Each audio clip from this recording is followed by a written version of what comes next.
Yeah, okay,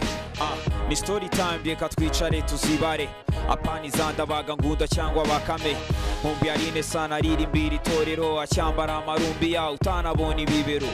Mumbi Philipita kera kiri umusore ajya gusengera umukunzi mu barokore gusubu ni muze utarigeze umugore ni mu muhaga konire kuyu musaza mupowe njya nkumbura yago asohora suwejo yabaye hit ikinwa henshi mu matempo izayikurikiye zabigize zero na ere wazikoraga ubu yazisibye nkejo njya nkumbura P akatira Veronica wabonye umwana ukeye nkabikira Maria gusa ikibabaje Maji yarereye iniga hanzanjye arumva ngo yarongoye karashika. It's a story time reka twivugire bro njya nkumbura agapfiza atari yongo zijipo Humbe yanga na za nkumi z'inyakariro Humbe na Jay yanuje gukunda umurimo Lavya Tough Gang barara kwikarito bagipusha inyonga street bibera ghetto ku myaka 7 y'amavuko numva maganya hari mfita makuru no mwijuru nikabaka njya nkumbura Kiyovu gitwara ibikombe njya nkumbura Meroda kiba mu bukode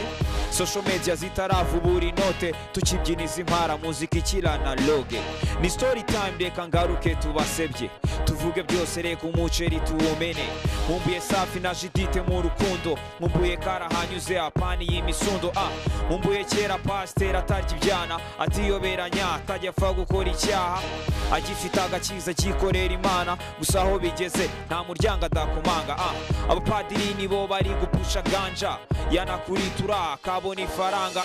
mu mihana abagiye bafite abana bafasha buri nkumi yo babonye iri gusamba se bagasa bakaryana ajaswana se buri saha bakora ibyaha bakabishinja abakoboye ku mihanda bugacya bajya imbere kwigisha iyobokamana abarokore birirwa banywa rikoro bafite kime mu guteza imbere skoro bo kunywa nyinshi bamenye ko ari icyo cyaha wari gusomye gake nago byababaza Imana ndashaka kumenya The Black na Twaduigo ndashaka kumenya amajina y'amafirigo next time zagaruka nkomerezaho stories z'ababire benshi nazo nzazivugaho.